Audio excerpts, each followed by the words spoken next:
Standard of care required.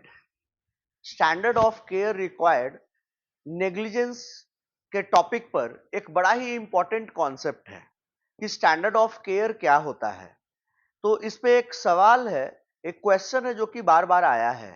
तो उस question को देखते हैं कि उस क्वेश्चन में क्या पूछा जा रहा है, फिर उसके बाद उस क्वेश्चन को एक्सप्लेन करेंगे, फिर उसके मीनिंग को एक्सप्लेन करेंगे, फिर ऑप्शंस पे आएंगे, फिर आप उसके करेक्ट ऑप्शन पे खुद ही आ जाओगे। इस क्वेश्चन में पूछा जा रहा है कि the standard of care required on the part of defendant in the tort of negligence is of. ये जुडिशियल सर्विसेज 2016 के प्रीलिम्स का क्वेश्चन है, बिहार जुडिशियल सर्विसेज और भी बहुत सारे डिफरेंट जुडिशियल सर्विसेज में और क्लैट यूजी पीजी में बहुत बार पूछा जा चुका है। तो let us try to understand कि स्टैंडर्ड ऑफ केयर जो कि रिक्वायर्ड है डिफेंडेंट के तरफ से टॉर्ट ऑफ नेग्लिजेंस में, उसका मतलब क्या है। स्टैंडर्ड ऑफ केयर मतलब कि किस तरह का केयर को, किस तरह के केयर को स्टैंडर्ड मापक माना जाना चाहिए कि भैया इतना केयर होना ही चाहिए। तो स्टैंडर्ड ऑफ केयर क्या क्या है, इसका इंटरप्रिटेशन क्या है, इसका मीनिंग क्या है, किस सिचुएशन में केयर क्या है। जैसे कि आप जानते हैं कि अब कोई सब्जी मार्केट में गाड़ी चला रहा है तो स्पीड कुछ अलग है, कोई हाईवे पे गाड़ी चला रहा है तो स्पीड कोई अलग है, सिटी रोड्स में गाड़ी चला रहे हैं तो स्पीड कुछ अलग है। हर जगह पर अलग अलग स्पीड है। तो स्टैंडर्ड ऑफ केयर रिक्वायर्ड अलग अलग जगह पर अलग अलग तरीके का है। बात समझ रहे हो आप।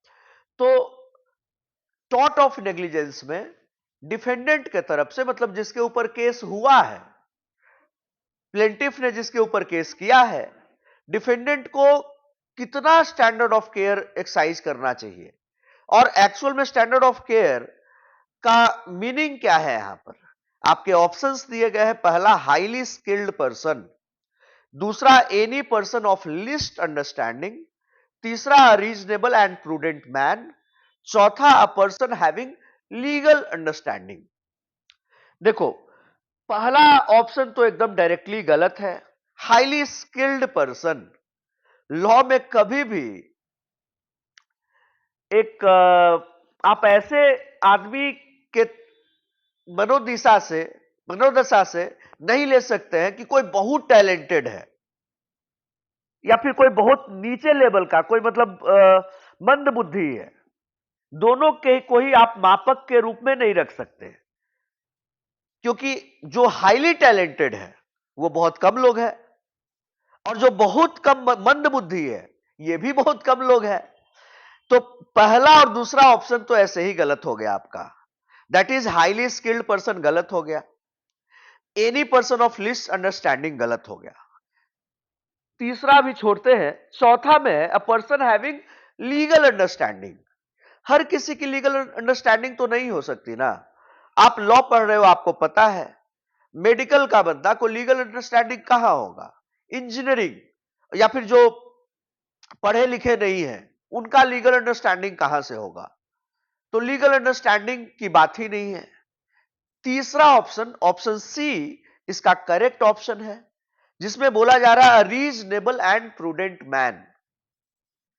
यहां पर रीजनेबल एंड प्रूडेंट मैन की बात है स्टैंडर्ड ऑफ केयर रिक्वायर्ड में, कि एक एवरेज माइंड का बंदा, एक औसतन दिमाग का बालक आदमी जो स्टैंडर्ड एक्सरसाइज कर सकता है, जो केयर एक्सरसाइज कर सकता है, जो एक प्रूडेंट मैन जो कि ड्यू डिलीजेंस से, एक एवरेज माइंड, एक एवरेज ब्रेन का आदमी जो अमाउंट ऑफ केयर एक्सरसाइज कर सकता है, उसी को हम लोग कहते हैं स्टैंडर्ड ऑफ केयर। ठीक है। हम ना ही एकदम बहुत पढ़े लिखे आदमी और ना ही मंद बुद्धि आदमी को कंसिडर करते हैं लॉ में। हमारा सुपर हीरो कौन है? Reasonable and prudent man. हमारा super hero reasonable and prudent man है। रीजनेबिलिटी अलग अलग है ना भाई। सब्जी मार्केट में 5 किलोमीटर प्रति घंटा रीजनेबल है। अगर आप इससे ज्यादा चलाओगे तो आप किसी को ठोक दोगे। सिटी रोड्स में आप 100 के स्पीड पे नहीं चला सकते। सिटी रोड में 40-50 बहुत है।